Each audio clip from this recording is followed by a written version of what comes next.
প্রিয় দর্শকবৃন্দ, জীবন মানেই পরীক্ষা, জীবন মানেই সংগ্রাম, আর বিশেষ করে একজন নারীর জীবনে আল্লাহর পরিকল্পনা সবসময় ভিন্ন রকম হয়। আমরা অনেক সময় ভাবি, কেন আল্লাহ আমাদের এত কষ্ট দেন, কেন অশ্রু ঝরাতে হয়, কেন বারবার ভাঙতে হয়। কিন্তু আসলে প্রতিটি কষ্টের মধ্যেই লুকিয়ে থাকে সুখের অমূল্য উপহার। আল্লাহ তাআলা কাউকে বড় সুখ দিতে চাইলে প্রথমে তার অন্তরকে গড়ে নেন, ধৈর্য শেখান, আল্লাহর কাছে আরও বেশি করে ঝুঁকিয়ে দেন।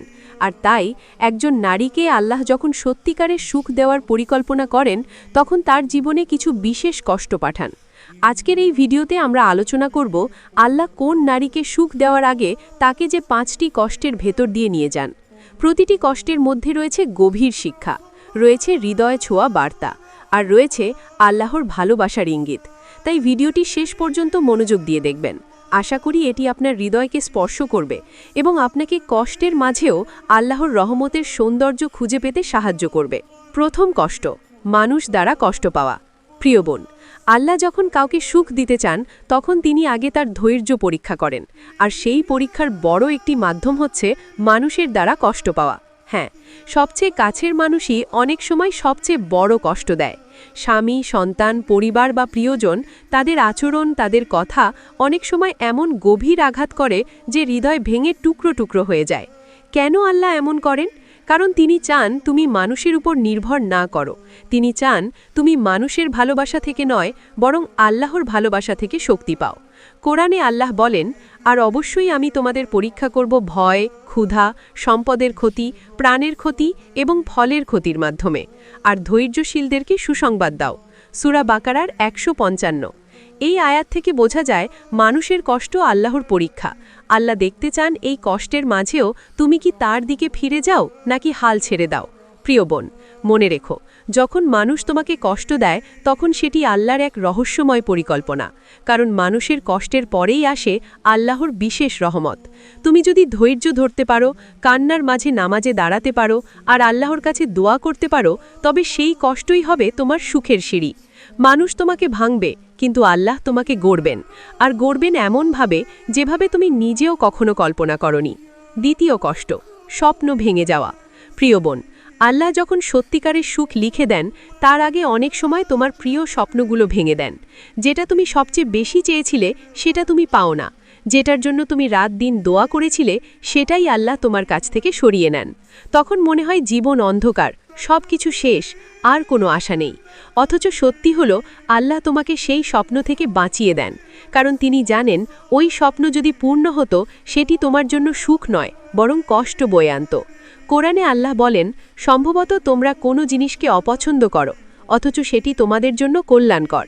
আর সম্ভবত তোমরা কোনো জিনিসকে ভালোবাসো, অথচ সেটি তোমাদের জন্য অকল্যাণকর। আল্লাহ জানেন আর তোমরা জানো না। সূরা বাকারার 216। এই আয়াত থেকে বোঝা যায় স্বপ্ন ভাঙা মানে ব্যর্থতা নয়, স্বপ্ন ভাঙা মানে আল্লাহ তোমাকে আরও বড় কিছু দিতে যাচ্ছেন। তুমি ভাবছো দরজা বন্ধ হয়ে গেল, কিন্তু আল্লাহ তোমার জন্য জানালা খুলে দিচ্ছেন। প্রিয় বোন, তাই যখন স্বপ্ন ভেঙে যায় তখন কেঁদে ফেলো, আল্লাহর কাছে দোয়া করো, কিন্তু কখনোই মনে করো না যে আল্লাহ তোমাকে ছেড়ে দিয়েছেন। বরং মনে রেখো, আল্লাহ তোমার হৃদয়কে নতুন সুখের জন্য প্রস্তুত করছেন, আর সেই সুখ হবে তোমার কল্পনার চেয়েও সুন্দর। তৃতীয় কষ্ট, একাকিত্বের কষ্ট। প্রিয় বোন, আল্লাহ যখন সত্যিকারের সুখ দিতে চান, তখন অনেক সময় তোমাকে একা করে দেন। যাদের উপর তুমি ভরসা করেছিলে তারা সবাই একে একে দূরে সরে যায়। বন্ধু নেই, আপনজন নেই, এমনকি সবচেয়ে কাছের মানুষও বুঝতে চায় না। মনে হয় পুরো পৃথিবী ফাঁকা, তুমি একা। কেন আল্লাহ এমন করেন? কারণ তিনি চান তোমার অন্তর একমাত্র তার উপর নির্ভরশীল হোক। আল্লাহ চান তুমি মানুষের দরজা ছেড়ে তার দরজায় গড়া। রাসূলুল্লাহ সাল্লাল্লাহু আলাইহি ওয়াসাল্লাম বলেছেন, জেনে রাখো, যদি সমস্ত মানুষ একত্র হয়ে তোমাকে উপকার করতে চায়, তারা কেবল সেইটুকুই পারবে যা আল্লাহ তোমার জন্য লিখে রেখেছেন। আর যদি তারা সবাই মিলে তোমাকে ক্ষতি করতে চায়, তারা কেবল সেইটুকুই পারবে যা আল্লাহ নির্ধারণ করেছেন। এই হাদিস আমাদের শেখায় মানুষের উপর ভরসা ভেঙে যাওয়া আসলে আল্লাহর বড় রহমত, কারণ একাকিত্বের মাঝেই মানুষ আল্লাহর সাথে সত্যিকারের সম্পর্ক গড়ে তোলে। তখন কান্নার মাঝে সিজদা হয় মিষ্টি, আর দোয়াগুলো হয় সবচেয়ে আন্তরিক। প্রিয় বোন, মনে রেখো, একাকিত্বের কষ্ট বেশি দিন থাকে না। এটা কেবল তোমাকে আল্লাহর কাছে টেনে নেওয়ার উপায়। আর যখন তোমার অন্তর একমাত্র আল্লাহর সাথে যুক্ত হয়ে যাবে, তখনই তিনি তোমার জীবনে সুখের আলো ছড়িয়ে দেবেন। চতুর্থ কষ্ট, দোয়া বিলম্বে কবুল হওয়া। প্রিয় বোন, আল্লাহ যখন তোমাকে সুখ দিতে চান, তখন অনেক সময় তোমার দোয়া বিলম্বে কবুল করেন। তুমি হয়তো কান্না করে বারবার হাত তুলে আল্লাহকে ডাকছ, তবুও দোয়া সঙ্গে সঙ্গে কবুল হচ্ছে না। মনে হয় আল্লাহ কি তোমার ডাক শুনছেন না? মনে হয় আল্লাহ কি তোমাকে ভুলে গেছেন? কিন্তু সত্যি হলো, আল্লাহ কাউকে কখনো ভুলে যান না। তিনি বলেন, তোমরা আমাকে ডাকো, আমি তোমাদের ডাকে সাড়া দেব। সূরা ডাফির 40 নম্বর সূরা, 60 নম্বর আয়াত। তাহলে দেরি হয় কেন? কারণ আল্লাহ তোমার জন্য সঠিক সময় বেছে নেন। তিনি জানেন কোন সময়ে, কোন অবস্থায়, কোন জিনিস তোমার জন্য কল্যাণকর হবে। দোয়া দেরিতে কবুল হওয়া মানে শাস্তি নয়, বরং এটি এক ধরনের প্রশিক্ষণ, ধৈর্যের প্রশিক্ষণ, ভরসার প্রশিক্ষণ, আর আল্লাহর কাছে আরও বেশি ঝুঁকে পড়ার প্রশিক্ষণ। রাসূলুল্লাহ সাল্লাল্লাহু আলাইহি ওয়াসাল্লাম বলেছেন, যখন বান্দা দোয়া করে, আল্লাহ তাকে 3টি অবস্থার একটির দেন। হয় সঙ্গে সঙ্গে তা কবুল করেন, নয়তো পরকালের জন্য জমা রাখেন, নয়তো তার বিপদ দূর করে দেন। তাই প্রিয় বোন, যখন দোয়া কবুল হতে দেরি হয়, হতাশ হয়ো না। মনে রেখো, বিলম্বই প্রমাণ করে যে আল্লাহ তোমার জন্য বড় কিছু জমা রেখেছেন। আর যখন সেই সময় আসবে, তখন তুমি বুঝবে অপেক্ষাটাই ছিল সবচেয়ে বড় সুখের অংশ। প্রিয় বোন, আজ আমরা দেখলাম আল্লাহ যখন কাউকে সুখ দিতে চান, তখন আগে তাকে কষ্টের ভেতর দিয়ে নিয়ে যান। কখনো মানুষ দ্বারা কষ্ট দেন, কখনো স্বপ্ন ভেঙে দেন, কখনো একাকিত্বে ফেলেন, কখনো দোয়া কবুলের দেরি করেন।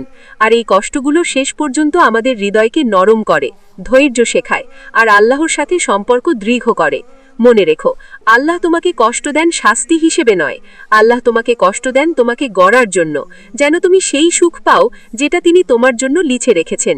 তাই বোন, আজ যদি তুমি কষ্টে থাকো, মনে রেখো আল্লাহ তোমাকে ভুলে যাননি, বরং তিনি তোমাকে ভালোবাসেন। আর এই ভালোবাসার কারণেই তিনি তোমাকে পরীক্ষা দিচ্ছেন। ধৈর্য ধরো, আল্লাহর উপর ভরসা করো, কান্নার মাঝে দোয়া করো। ইনশাআল্লাহ খুব শিগগিরই তুমি দেখবে এই সব কষ্টই তোমার জীবনের সবচেয়ে বড় সুখের দরজা খুলে দিয়েছে। হে আল্লাহ, যারা এই ভিডিওটি দেখছে, শুনছে, তাদের জীবনের সব দুঃখ দূর করে দিন। হে আল্লাহ, তাদের অন্তরে শান্তি দিন, তাদের মুখে হাসি ফিরিয়ে দিন। হে আল্লাহ, তাদের জীবনের প্রতিটি কষ্টকে সুখের দরজায় পরিণত করে দিন। হে আল্লাহ, তাদের দোয়া কবুল করুন, তাদের পরিবারকে হেফাজত করুন, তাদের রিজিক হালাল ও প্রশস্ত করে দিন। হে আল্লাহ, আমাদের সবাইকে আপনার প্রিয় বান্দা বানিয়ে দিন।